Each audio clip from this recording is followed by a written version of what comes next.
Hola, hoy día vamos a continuar la unidad 7 de nuestro programa de termodinámica de procesos y que se enfoca en, como dice acá, en el incremento de la entropía y específicamente en el segundo principio.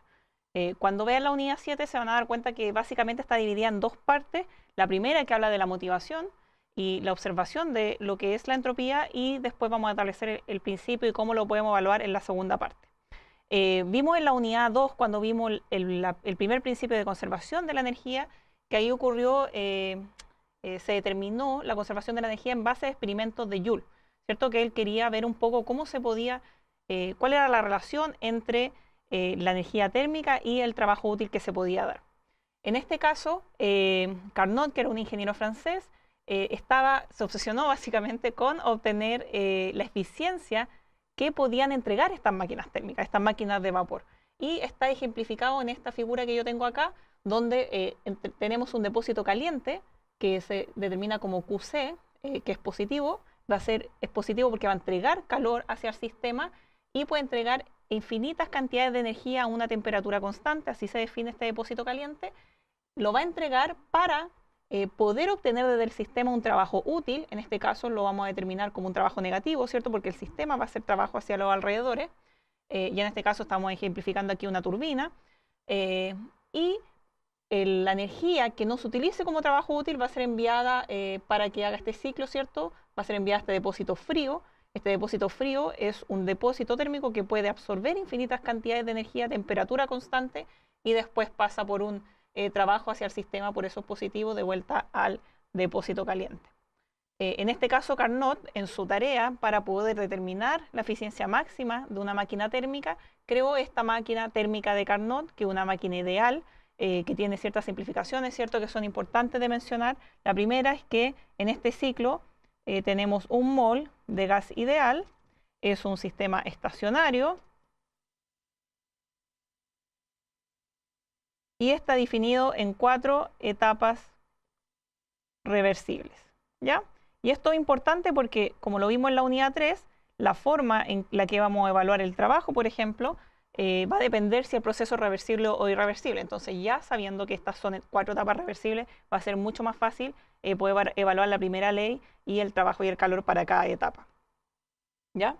Entonces, para resumir acá, esta máquina térmica de Carnot está ejemplificada en estas 4 etapas reversibles donde la energía del depósito caliente es utilizada para hacer trabajo útil y la que no se utilice se envía al depósito frío y de vuelta hacia el depósito caliente en un ciclo. ¿Ya? ¿Cómo podemos ejemplificar esto? De la manera que lo hemos hecho durante todas las unidades del curso, a través de un diagrama presión versus volumen, ¿cierto? Como el que tenemos acá. Lo primero que hay que identificar es las curvas que vamos a necesitar, ¿cierto? En este caso tenemos las curvas a temperatura constante, que son, vamos a tener una temperatura que va a ser del depósito caliente, una temperatura mayor, temperatura TC, y vamos a tener una temperatura menor, que va a ser la temperatura del depósito frío, que va a ser TF. ¿Ya? También tenemos que reconocer las curvas adiabáticas, ¿cierto? Que son las curvas donde el Q es igual a 0, ¿cierto? Que las coloqué acá, que son las curvas adiabáticas. Entonces vamos a partir en esa primera etapa para poder ejemplificar todas estas etapas reversibles en este diagrama presión versus volumen, ¿sí? Entonces, vamos a partir acá en el punto número 1, ¿cierto? Acá vamos a tener una presión, 1, vamos a tener un volumen 1. Nos vamos a ir, el depósito caliente entrega infinita cantidad de energía a temperatura constante, hasta llegar al punto 2 del ciclo, ¿cierto? Mantuve la temperatura constante,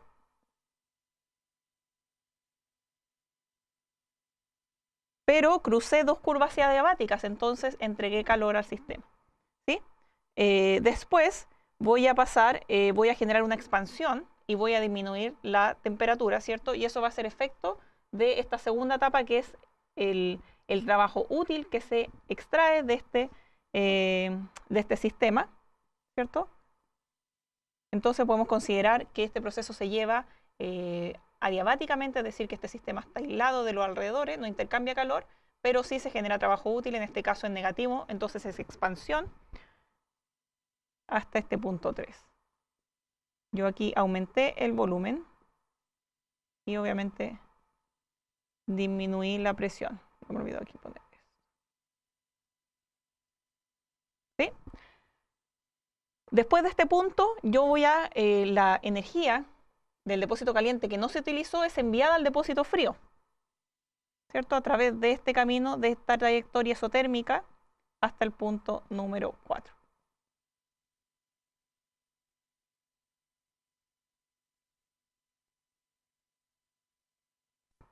¿Sí?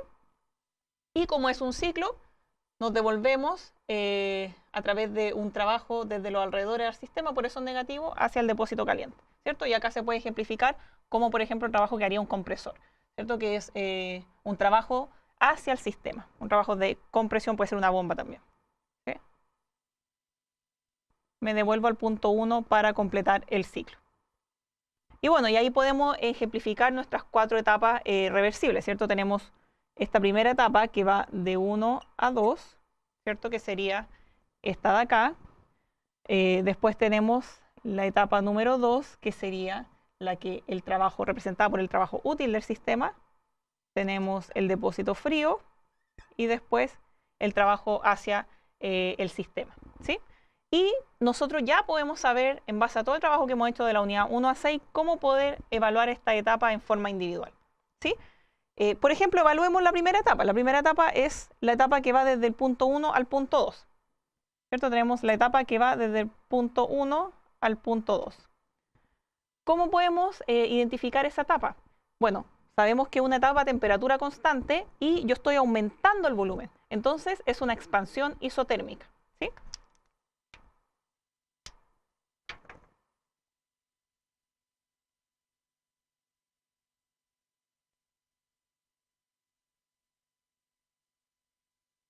De nuevo, es una expansión porque aumento el volumen. El volumen 2 es mayor al volumen 1. Recuerden que en el diagrama presión versus volumen, el volumen aumenta hacia allá.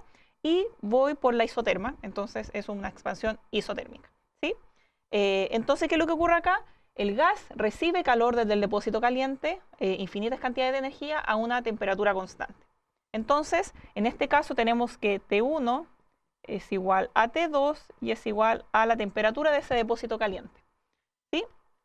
Entonces, si volvemos a la unidad 2, nuestra primera ley para un sistema cerrado e inmóvil, tenemos que nos queda delta U es igual a Q más W, ¿cierto? Lo voy a dejar en unidades molares, ¿cierto? Ya que sabemos que en el ciclo es un sistema cerrado y en todo el ciclo tengo un mol de gas ideal. Entonces lo podemos dejar todo en base mol, ¿sí?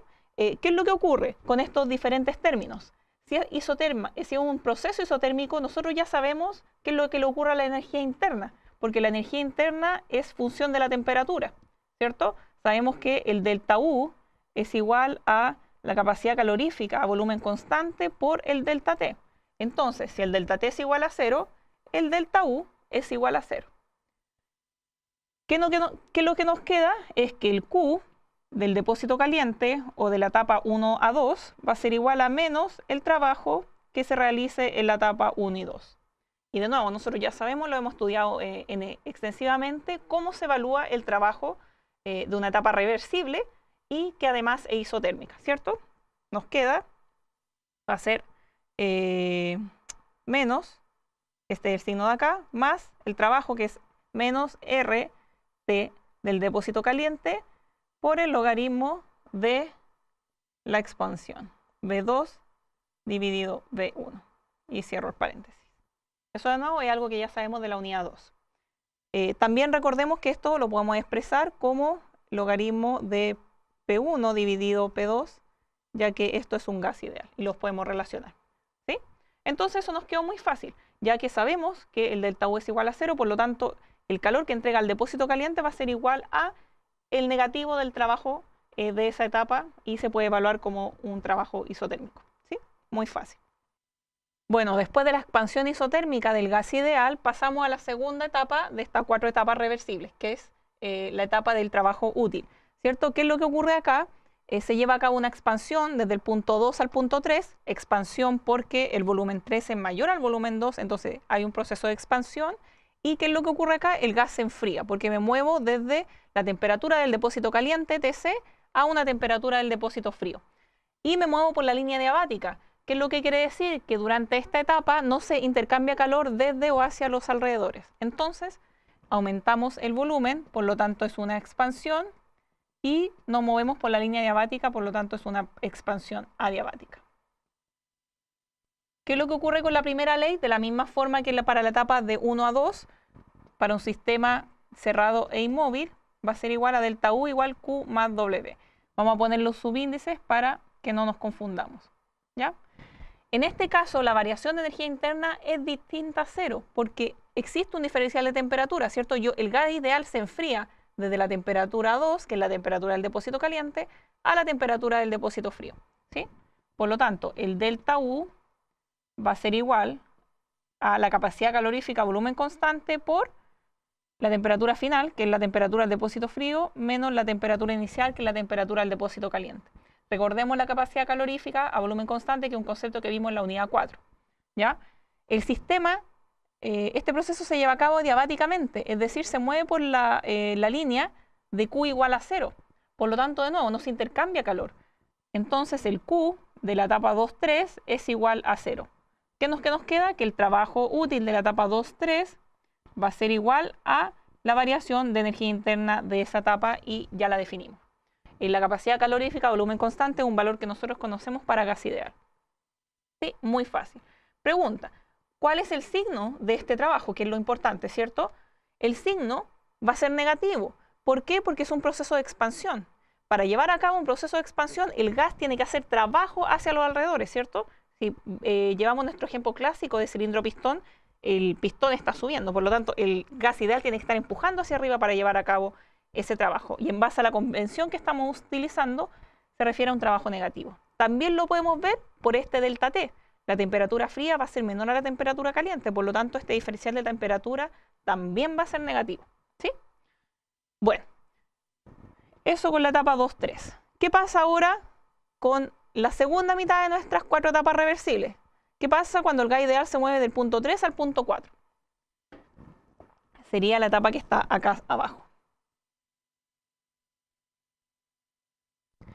¿Qué es lo que pasa? El gas ideal disminuye su volumen debido a una transferencia de calor hacia el depósito frío. Entonces, el gas ideal disminuye su volumen porque el volumen 4 va a ser menor al volumen 3 debido a una transferencia de calor hacia este depósito frío que se denomina como QF. ¿Ya? Y esto se lleva a cabo a una temperatura constante. Por eso me muevo por la línea de la isoterma de la temperatura fría. ¿Sí? Entonces, el volumen disminuye, por lo tanto es una compresión y se lleva a cabo a temperatura constante, por lo tanto es isotérmica. ¿Sí? De nuevo, el gas ideal se comprime debido a una transferencia de calor hacia el depósito frío. ¿Sí? Bueno, es un gas ideal, es un sistema cerrado inmóvil, entonces seguimos escribiendo la forma de la primera ley que hemos estado utilizando en las 2 etapas anteriores. Ahora vamos a utilizar el subíndice 3,4. Nos va a quedar igual que la variación de la energía interna va a ser el calor de la etapa 3,4, que va a ser del depósito frío, más el trabajo de la etapa 3,4. ¿Sí? ¿Qué nos queda? De nuevo, sabemos, al igual que la etapa 1,2, que un proceso isotérmico no genera una variación en la temperatura y en la energía interna para el gas ideal, ¿cierto? Por lo tanto, el delta U de esa etapa es igual a 0. ¿Qué nos queda? Que el trabajo de esta etapa va a ser igual a menos el calor del depósito frío. Y nosotros sabemos, debido a la unidad 2, 3, 4, cómo evaluar este trabajo, ¿cierto? Esta es una compresión isotérmica. Nos queda, este menos viene de acá, menos NRT del depósito frío por el logaritmo del volumen final, que es V4, dividido por el volumen inicial, que es V3. Cierro paréntesis. ¿Ya? Muy fácil. ¿Cuál es el signo de este trabajo? Bueno, se puede ver claramente acá que va a ser positivo. ¿Sí? ¿Por qué es positivo? Porque un proceso de compresión se produce debido a que los alrededores hacen trabajo al sistema. Entonces, de nuevo, nuestro cilindro pistón, yo estoy comprimiendo el gas, ¿cierto? Entonces, el sistema está recibiendo trabajo, por lo tanto el signo es positivo. Lo vamos a colocar acá para que no se nos olvide. ¿Sí? El Q, si lo pudiéramos cuantificar o si nos entregaran información, va a ser negativo porque es del depósito frío. ¿Sí? Nos falta entonces determinar qué es lo que le pasa al gas ideal cuando se mueve de la etapa 4 a 1. ¿Sí? Bueno, ¿qué es lo que le ocurre? De la etapa 4 a 1 también disminuimos el volumen, ¿cierto? El volumen 4 es mayor al volumen 1, por lo tanto es una compresión. ¿Y qué es lo que ocurre? En este caso, el gas ideal al moverse desde la etapa 4 a 1 está cruzando dos isotermas. Se mueve, en este caso se calienta desde el depósito frío, desde la temperatura del depósito frío a la temperatura del depósito caliente. Entonces, y una compresión que aumenta la temperatura y se mueve por la línea de Q es igual a 0. Eso quiere decir que es una compresión en la cual el gas ideal se calienta sin intercambiar calor desde o hacia los alrededores. Entonces una compresión adiabática.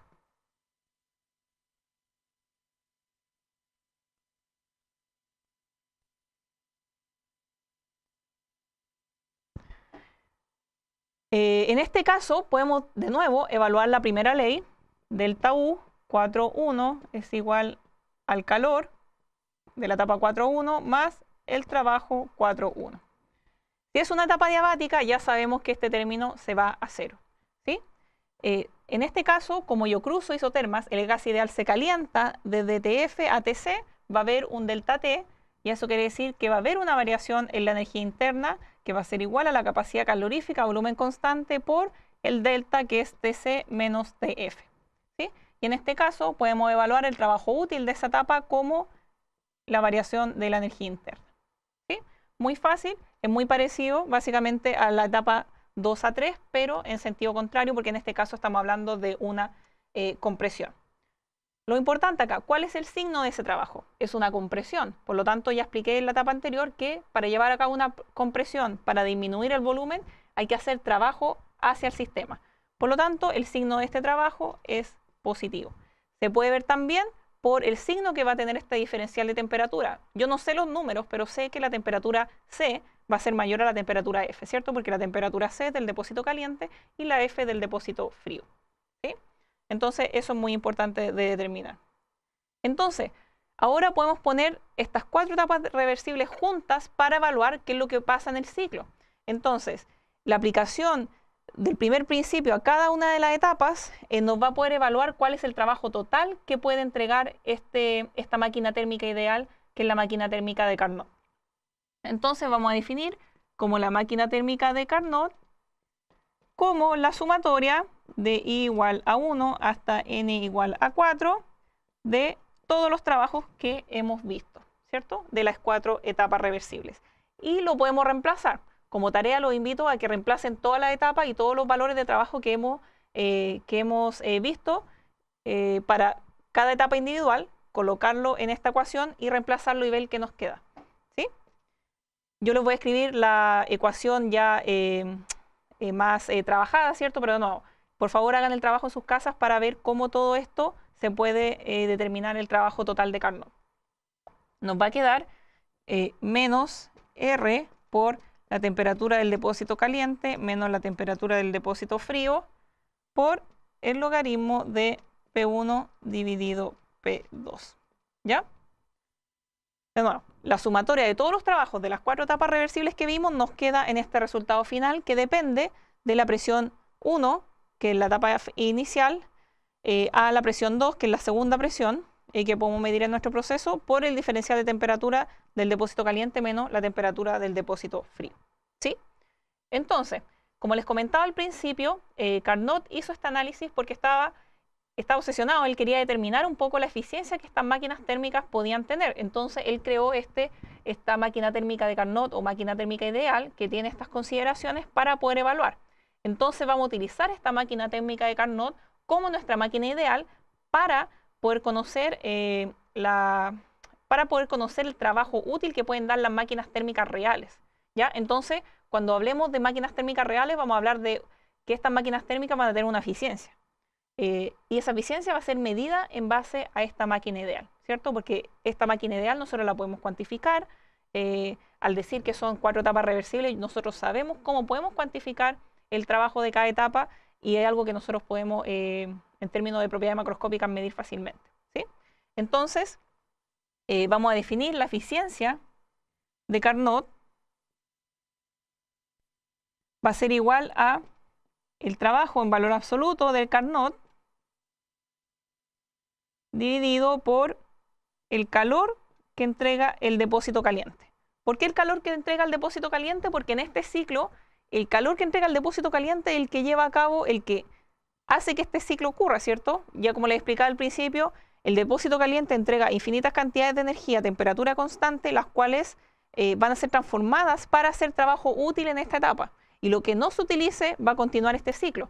Entonces, en este ciclo, la sección que entrega energía para llevar a cabo el trabajo es el depósito caliente. ¿Y qué es lo que se obtuvo? ¿Cuál es el output? El trabajo de Carnot, ¿sí? Uno puede tomar esta fórmula, simplificar, y también de nuevo los invito a que puedan simplificar, y la eficiencia de Carnot nos queda que va a ser 1 menos la temperatura del depósito frío dividido por la temperatura del depósito caliente.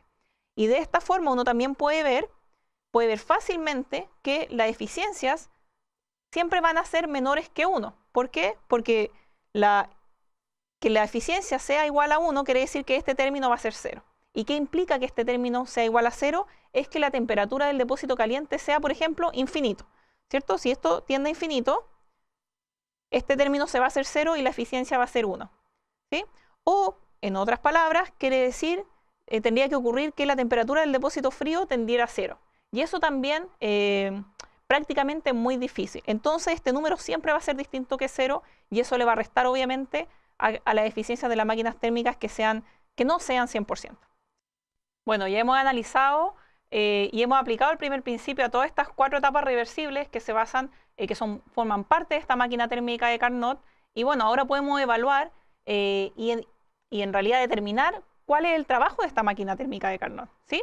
Y eso lo podemos hacer como simplemente decir que el trabajo de Carnot, de la máquina de Carnot, va a ser igual a la sumatoria de i igual a 1 hasta n igual a 4, que son las 4 etapas, de todos los trabajos que analizamos, ¿sí? Bueno, y eso lo podemos hacer, y lo invito a ustedes a hacerlo, a tomar todos estos trabajos que analizamos para todas estas 4 etapas reversibles. Podemos simplificar la expresión, podemos considerar que es un gas ideal, ¿cierto? Para utilizar la ecuación de gases ideales, PV igual nRT, y simplificar esta expresión de la mejor forma, y eso es lo que yo voy a escribir. Nos queda que el trabajo total de la máquina de Carnot va a ser menos R por Tc, que es la temperatura del depósito caliente, menos la temperatura del depósito frío, por el logaritmo de la presión 1 dividido por la presión 2. ¿Ya? No, los invito a ustedes a que tomen todos los trabajos de todas las etapas y lleguen a esta expresión, simplificando, ¿sí? Este es un trabajo que va a ser negativo, ¿cierto? Porque va a ser un trabajo que se va a llevar a cabo desde el sistema hacia los alrededores. Entonces nosotros esperamos que I debería ser, de acuerdo a nuestra convención, que sea de signo negativo, ¿sí? Bueno, y volviendo ya a la primera parte, como les comentaba, todo este análisis Carnot lo realizó para poder determinar cuánto trabajo útil estas máquinas podían dar. Entonces él creó esta máquina ideal para poder corregir un poco, conociendo la eficiencia de las máquinas térmicas reales, y así poder evaluar cuál es el trabajo real que se va a utilizar. Entonces, él definió la eficiencia, que es la eficiencia de Carnot, va a ser igual al trabajo de Carnot, que es el trabajo ideal, ¿cierto? Va a ser dividido en valor absoluto, porque va a ser negativo, dividido por el calor que entrega el depósito caliente. ¿Por qué? Porque, como les explicaba al principio, el calor del depósito caliente va a ser el que va a ser utilizado para que el sistema haga trabajo útil, ¿cierto? Y la energía que no se utiliza va a ser enviada al depósito frío. Entonces este trabajo se lleva a cabo promovido por este depósito caliente.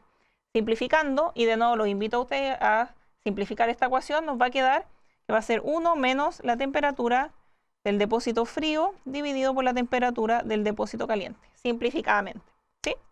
¿Qué es lo que pasa acá? Esta es una presión súper útil porque la eficiencia de Carnot solo va a ser igual a 100% cuando tengamos una máquina térmica de este estilo. Quiere decir que tengamos gas ideales, que sea estacionario y que sean 4 etapas reversibles. Cualquier máquina térmica que no tenga estas condiciones va a tener una eficiencia menor a 100%. Y eso corresponde a cualquier máquina térmica real que uno pudiera querer evaluar, ¿sí? Y uno también lo puede ver en este signo, porque la única forma que esto sea 1, que es igual a 100%, es que este término sea 0. ¿Y qué es lo que implica que ese término sea igual a 0? Es que la temperatura, por ejemplo, del depósito caliente tendiera a infinito, lo que es prácticamente imposible en términos prácticos, ¿cierto? O que la temperatura del depósito frío tendiera a 0 Kelvin. Y eso también es poco viable prácticamente. Entonces, este valor siempre va a ser a distinto de 0, lo cual le va a restar eficiencia a una máquina térmica real con respecto a la máquina térmica de Carnot, ¿sí? Entonces, si yo les pregunto, ¿existe alguna máquina térmica que pudiera tener una eficiencia de Carnot igual a 100%? La respuesta es no, ¿cierto? Porque en el análisis que realizamos hoy día tenemos consideraciones que son ideales, ¿cierto? Sabemos que los procesos reversibles son procesos muy lentos, que son, en realidad no es lo que va a ocurrir realmente en un proceso que uno ve en condiciones normales. Y bueno, estamos hablando de gases ideales, presiones reducidas, estamos hablando de sistemas estacionarios. Entonces hay muchas consideraciones que reúnen este proceso, ¿sí? Y bueno, de acuerdo a todo este análisis se creó el teorema de Carnot y el corolario de Carnot. Y esas son las dos últimas conclusiones de esta parte y de este análisis. El primero, el teorema de Carnot, que es bien simple y que básicamente dice que ninguna máquina térmica puede tener una eficiencia superior a la máquina térmica de Carnot, ¿ya? Por lo que ya les expliqué, obviamente hay que considerar que los depósitos térmicos tienen las mismas temperaturas. Pero básicamente es que ninguna máquina térmica puede tener una eficiencia superior a la máquina térmica de Carnot. Y el corolario de Carnot lo que establece es que es imposible, mediante un proceso cíclico, poder transformar todo el calor del depósito caliente en trabajo útil. Entonces siempre va a haber una pérdida asociada. Y obviamente va a haber una pérdida asociada porque hay muchas consideraciones, muchas irreversibilidades por las cuales uno podría perder energía, ¿sí? Bueno, para terminar, lo único que les quería decir es que ya que conocemos el trabajo de Carnot, este va a ser un trabajo cíclico, ¿sí? Entonces, si volvemos a la primera ley para un sistema cerrado e inmóvil, entonces vamos a escribir ahora del ciclo, Carnot va a ser igual al Q de Carnot más el trabajo de Carnot, ¿sí? El trabajo de Carnot ya lo evaluamos, lo conocemos acá. ¿Qué pasa con el delta U de Carnot? Es todo un ciclo. Nosotros sabemos que la energía interna es una función de estado. Por lo tanto, si el punto final inicial son los mismos, este delta U es igual a 0, ¿sí? Y en ese caso, nosotros también podríamos determinar cuánto vale este Q que representa el ciclo de Carnot. Va a ser menos el trabajo de Carnot, ¿sí?